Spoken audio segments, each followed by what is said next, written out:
लेकिन इस हंसी मजाक और फेक अकाउंट्स को छोड़ दिया जाए तो भी उनकी काफी समृद्ध विरासत थी। खुद बालाजी के शब्दों में एक से एक नगीने हैं नगीने। इसलिए उन्होंने 10-15 दिन सार्वजनिक शोक भी मनाया। फ्रेंड लिस्ट के मामले में बालाजी और सेंटा एक दूसरे के कट्टर प्रतिद्वंदी थे, तो लिहाजा पहले पहल सेंटा को अपराधी घोषित कर दिया गया। बेचारे ने जैसे तैसे बड़ी बड़ी कस्में खाकर अपनी जान बचाई। बालाजी मारू को सिर्री बेवकूफ मानते हैं। उनका स्पष्ट मत है कि मारू में इतनी योग्यता नहीं कि वह उसकी फ्रेंड लिस्ट चुरा सके। अर्थात अगर वे उसे बेवकूफ ना मानते होते तो पहली रेड मारू पर ही पड़ती। कामेश्वर की चाय की दुकान के पीछे से एक बिल्डिंग की सीढ़ियां शुरू होती थी। इसी बिल्डिंग में एक सज्जन रहते थे, भारी भरकम शरीर था। बालाजी का अगला संदेह इसी व्यक्ति पर था कि उसने उनकी फ्रेंड लिस्ट चुराई है। इसके भी पुख्ता कारण थे। कुछ दिन पहले ही एक समाचार पत्र में जिगोलो पुरुष वेश्या बनने का विज्ञापन निकला था। संबंधित कंपनी का दावा था कि प्रति माह लगभग 15 बार सेवा का अवसर और न्यूनतम 30,000 रुपये इनकम, इंसेंटिव अलग से। लेकिन इसके लिए शुरुआत में आपको 2,000 रुपये जमा करने थे। तो रंगीन मिजाज वाले अकेले इन्हीं भाई साहब ने वह 2,000 रुपये जमा किए थे। वे अपनी इनकम को लेकर इतने खुश नहीं थे जितने कि 15 बार सेवा के अवसर वाली बात पर। अन्य लोग भी उनकी इनकम शुरू होने को लेकर इतना गुस्सा नहीं थे जितना 15 बार सेवा के अवसर वाली बात पर। इसी को लेकर होने वाली ईर्ष्या गुस्से के रूप में फूट फूट कर निकल रही थी। यह काफी बड़ा वर्ग था और बालाजी इनमें से एक थे। कोड में खास यह कि उस समय तक बालाजी की बोहनी भी नहीं हुई थी, अर्थात तमाम भागीरथ प्रयासों के बावजूद उनकी कोई वास्तविक दोस्त बन नहीं पाई थी। अपनी किसी ऑनलाइन फ्रेंड को वो ऑफलाइन में नहीं बदल पाए थे। यद्यपि बाद में वे इतने ज्यादा सफल व्यापारी बने कि उनके सामने मारू या किसी अन्य की टुच्ची प्रेम कहानियों की चर्चा ही व्यर्थ है। तो यही एक आदमी था जिसने पैसे जमा किए थे। यह बात अलग है कि बाद में कंपनी उस बेचारे मोटू के 2,000 रुपये लेकर भाग गई। इसलिए बालाजी मानते थे कि यह आदमी फ्रेंड लिस्ट चुराने वाली हरकत कर सकता है। एक बार तो वे उससे हाथापाई करने उसके कमरे पर भी जा पहुंचे। उन्हें काफी बड़ा सदमा लगा था।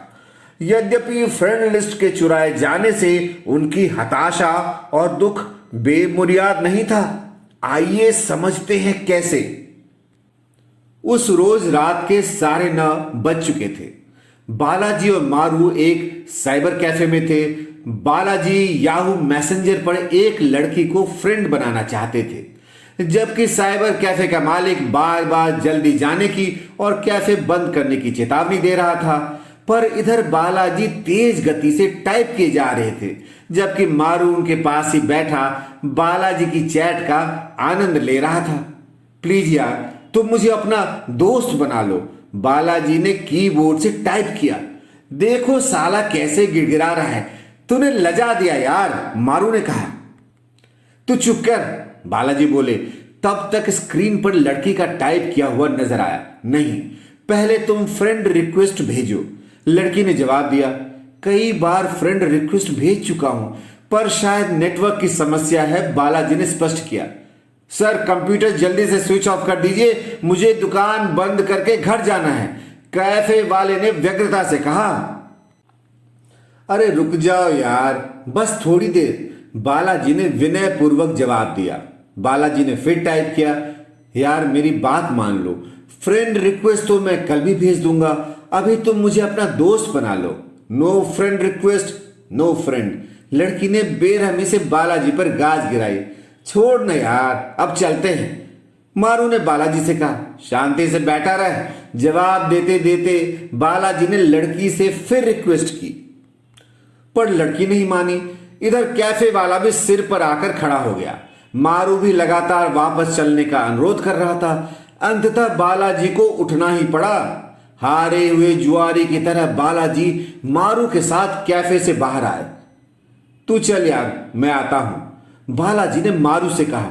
अब मारू की त्योरियां चढ़ गई। उसने धिक्कारते हुए पर चुहल के साथ कहा, अबे चल भौंसड़ी के बाला, अब ज्यादा ड्रामा ना दिखा। मारू समझ चुका था कि बालाजी क्या चाहते हैं, पर बालाजी ने मारू का हाथ झड़क दिया और उसी हिकारत भरी नजरों से देखते हुए आगे बढ़ गए। यह तो कहो कि उन्होंने केवल हाथ ही झिड़का, ऐसे मामलों में वे मारू पर लठ भी चला सकते थे। वे एक लगभग बंद होने जा रहे दूसरे कैफे में घुस गए। 15-20 मिनट बाद जब बालाजी बाहर निकले तो मारू कॉलोनी के गेट पर ही खड़ा था। मारू ने मुस्कुराकर एक विजेता की तरह बालाजी का स्वागत किया। बालाजी के चेहरे से सफलता का नूर टपक रहा था और जैसे उनका रोम रोम गुनगुना रहा हो। मेरी मंजिल मेरे कदमों पर लिपट के रोई जब उसे जाकर मेरे पांव के छालों ने छुआ। तो बालाजी की यह फ्रेंड लिस्ट कोई मामूली फ्रेंड लिस्ट नहीं थी। दुख तो होना ही था और बवाल मचना ही था। अब यह अलग बात है कि 6 माह बाद बालाजी को अपनी खोई हुई दौलत वापस मिल गई। रहस्य खुल गया कि बालाजी ने भूलवश किसी गलत फंक्शन पर क्लिक कर दिया था। फ्रेंड लिस्ट कहीं नहीं गई थी और आज 6 माह बाद प्रभु की अनुकंपा से अनजाने में ही वे फिर से इसी फंक्शन पर क्लिक कर बैठे थे। ऐसे ही एक सज्जन थे छग्गू जी। इनकी भी गजब कहानी है। तथाकथित रूप से तेजी से आधुनिक होते समाज में सुरक्षा की दृष्टि से दिल्ली सरकार ने तब दिल्ली विश्वविद्यालय व आसपास के इलाके में कंडोम की मशीनें लगवा दी थी। 5 रुपए का सिक्का डालने पर एक कंडोम मशीन से बाहर आ जाता था। वैसे तो कहावत यह है और सच भी है कि कॉलोनी में बहुत ही कम लोग इतने भाग्यशाली होंगे जिन्हें कंडोम की सेवाएं लेने की जरूरत पड़ती हो। सामान्यतः यहां अपना हाथ जगन्नाथ वाली चिरपरिचित और चिरकालीन परंपरा पूरी शिद्दत के साथ निभाई जाती है। फिर भी छग्गू जी प्रति सप्ताह 1-2 कॉन्डोम निकाल लाते, जबकि उनके मित्रों को तक पता था कि जरूरत नहीं है। वर्तमान की जरूरत तो बहुत दूर की बात, निकट भविष्य में तक कोई संभावना नहीं है। यहां तक कि जब तक उनके माता पिता उनका विवाह किसी अभागी लड़की से ना करा दें तब तक उन्हें किसी चीज की कोई जरूरत नहीं है। तो आखिरकार एक रोज एक मित्र ने पूछ ही लिया, क्यों बे छग्गू, कॉन्डोम पे पैसे क्यों बर्बाद करता रहता है? अब छग्गू जी का जवाब सुनिए। भैया, जेब में कॉन्डोम रखने पर अंदर से भारीपन आ जाता है। एक अनोखा आत्मविश्वास, साहस और ऊर्जा का अनुभव करता हूं।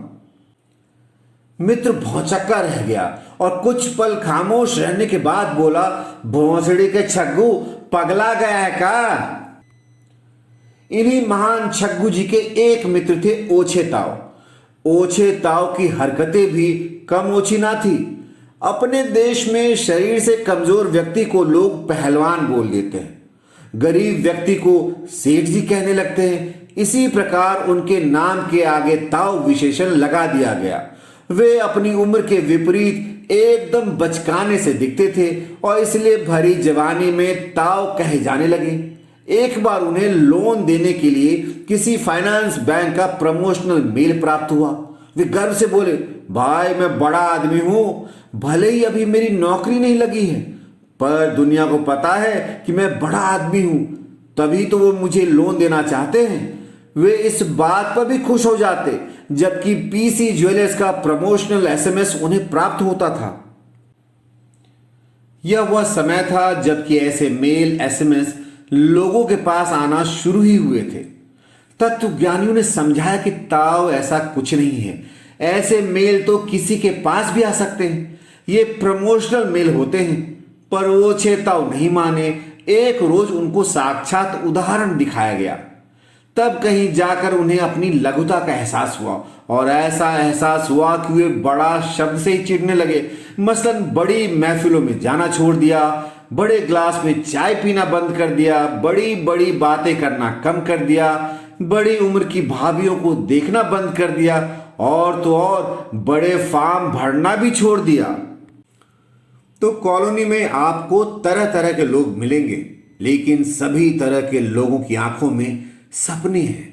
अपनी तमाम अच्छाइयों बुराइयों के साथ साथ लगभग सभी परिश्रम करते हैं।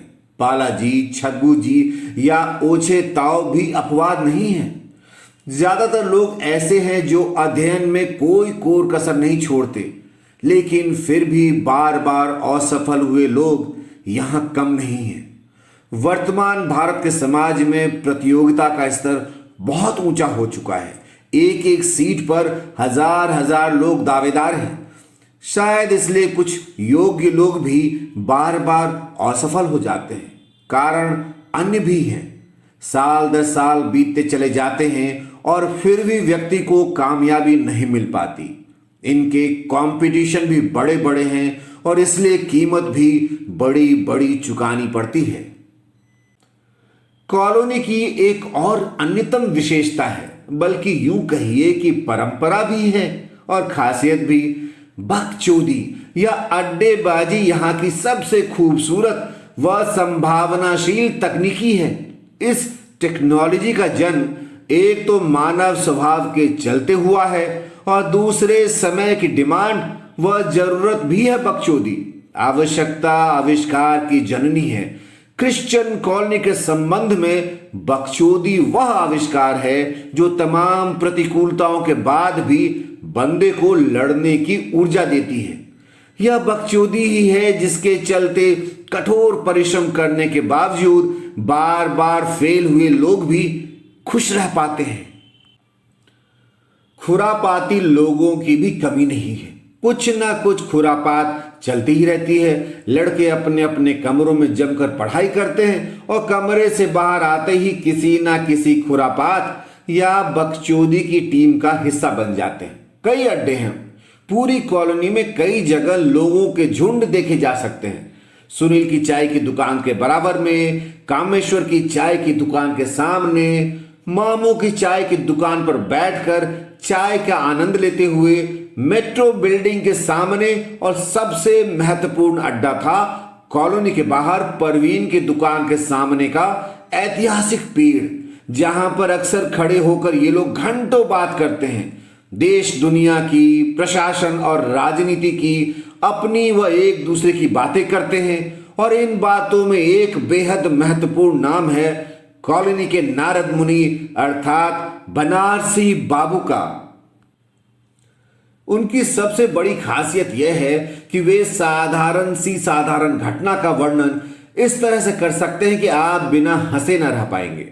बनारसी बाबू प्रायः जिस ग्रुप में खड़े होते हैं वह ग्रुप उनकी उम्र से बड़े लोगों का है, इसलिए बनारसी सभी को भैया कहते हैं, जैसे मारू भैया, बाला भैया, गोगा भैया आदि। उनकी अपनी भी मित्र मंडली है जिसमें मनीष गुप्ता, चीमा भाई और अभिषेक राणा मुख्य हैं। कॉलोनी के नारद मुनि तो वे हैं ही, उन्हें चप्पे चप्पे की खबर रहती है। इस कॉलोनी में ज्यादातर लोग सिविल सर्विसेज की तैयारी करते हैं, पर बनारसी बैंकिंग परीक्षाओं व एसएससी की तैयारी करते हैं और परीक्षाएं देते हैं। यहां किसी परीक्षा की तैयारी करना और उसकी परीक्षा भी देना प्रायः दो अलग अलग अनुशासन हैं। वैसे तो बनारसी नारद मुनि के रूप में स्थापित हो चुके हैं, लेकिन प्रारंभ में कुछ लोगों ने उन्हें शकुनी मामा मानने की भी मुहिम चलाई थी, पर उनके खिलाफ यह साजिश सफल न हो सकी। इसके दो कारण थे। पहला यह कि शकुनी मामा पर वैसी आम सहमति नहीं बन पाई जैसी कि नारद मुनि पर। दूसरा और अधिक महत्वपूर्ण कारण यह था कि वे खुद अनेक मामाओं के भांजे थे, इसलिए शकुनी मामा उन पर कुछ जम नहीं रहा था। कम से कम दर्जनों ऐसे शहर या कस्बे हैं जहां बनारसी बाबू के मामा रहते हैं। संसार में शायद ही कोई ऐसी घटना हो जिससे बनारसी का कोई भी मामा ना जुड़ा हुआ हो।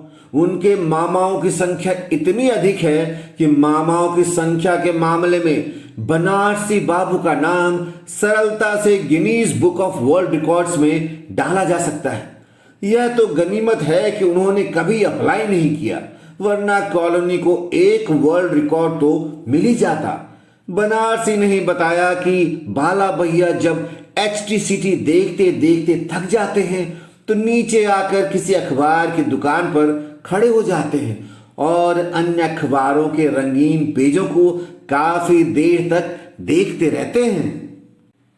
अभी आप सुन रहे थे एपिसोड 9 संजीव कुमार गंगवार द्वारा लिखी कहानी B15B 4th फ्लोर मेरी यानी विकास विनीत झा की आवाज में। आगे की कहानी के लिए सुनते रहें बुक ऑडियो।